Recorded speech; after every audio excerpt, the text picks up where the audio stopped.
Hello and welcome to our 100K series, which is me trying to write 100,000 words. What I actually did is I took a psychological test and I said, well, what are the gaps in my psychology that doesn't allow me to look at the world in an integrated fashion? And I came up with a list of authors, and this particular author is incredibly needed for this time of the year, time, or whatever you want to call it, whatever metaphor you're comfortable with. And I'm going to write 100,000 words, integrating all these author styles and their nuance, and become possibly very rich and carry you along this journey. So, are you ready to begin? Our first author is someone who took to the woods and he started writing. He thought that modern life was not too simple, it was too simple like today people do it.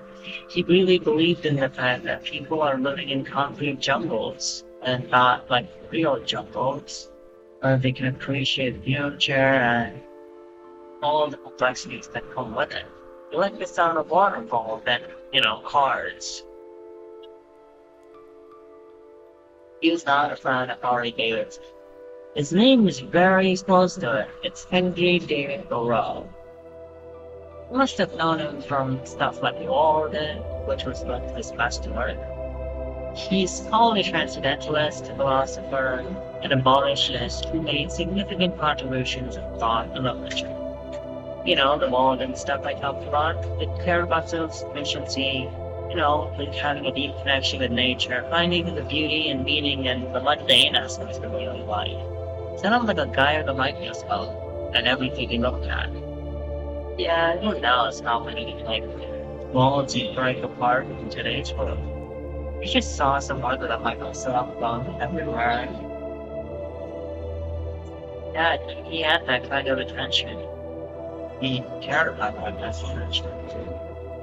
So, through Thoreau's lives, we learn to appreciate the subtle intricacies of nature and the profound truths, as my very good transcript is telling me.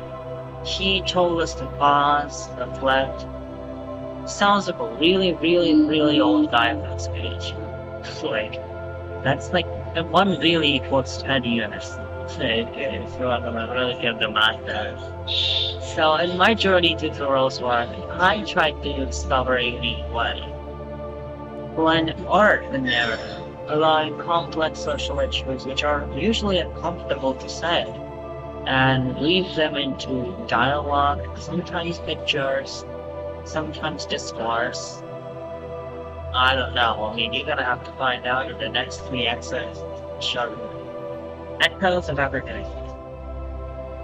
The quiet, tense atmosphere of every setting. Siblings Michael and Liza Johnson navigate the world, gripped by fear and uncertainty.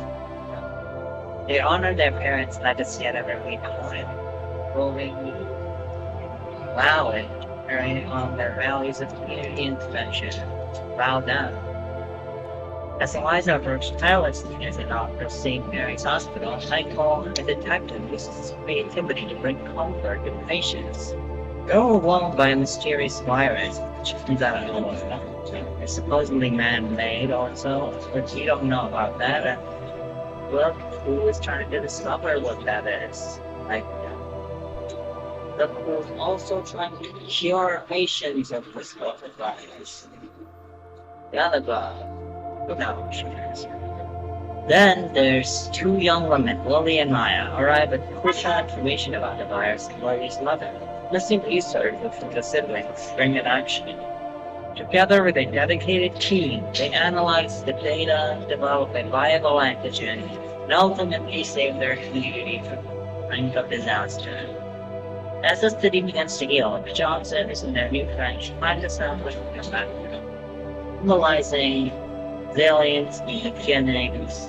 Months later, the community celebrates its recovery with a festival showcasing local songs and the community's unity.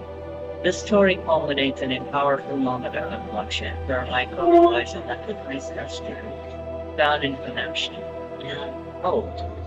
echoing Thoreau's belief in the importance of the truth, the breathe just simple joys.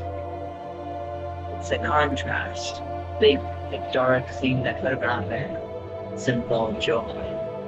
How then these now the big spread in the story is the parents and how their circumstance were able to deal with the blind and in their very seemingly unperceptive handicap,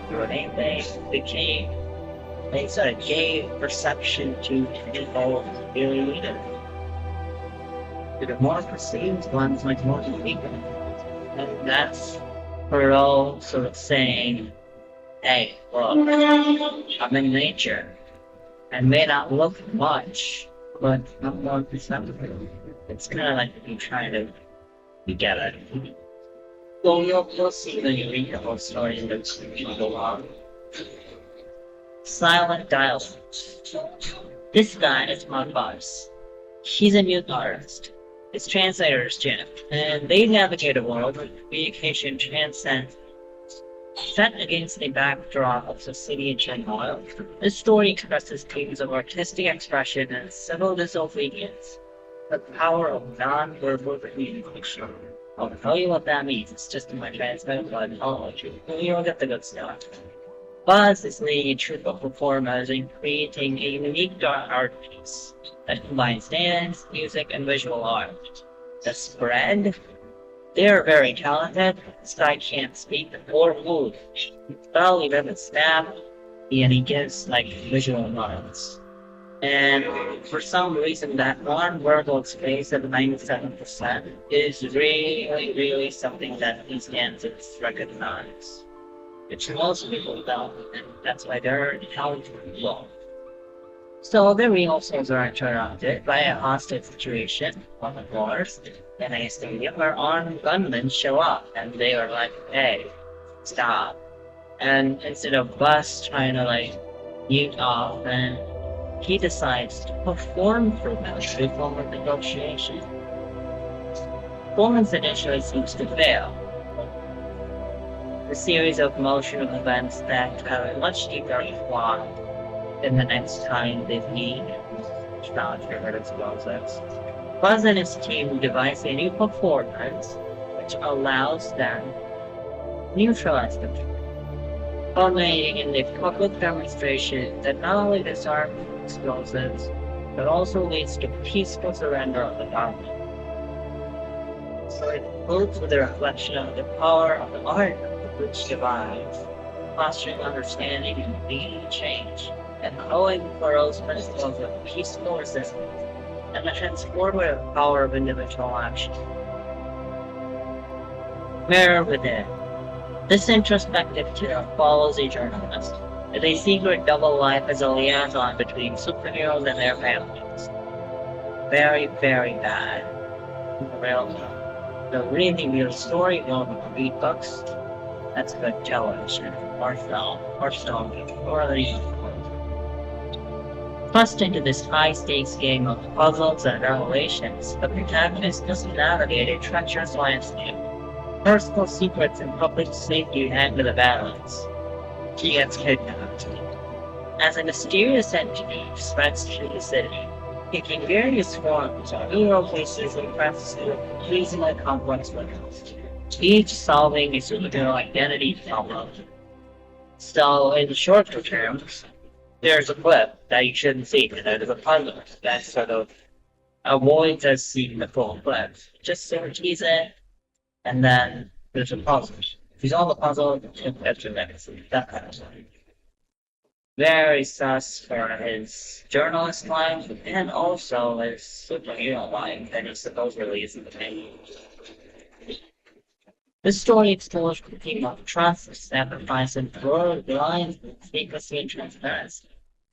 Protagonists grapple with their own role in the second world, and they must confront the consequences and understand what heroism brings them means. They test perception, identity, and understanding how to bridge divides in a seemingly complex world, and finding new ways to collaborate then This showing some complex individual thinking. Now society's expectations can be challenged. Find the story, the description,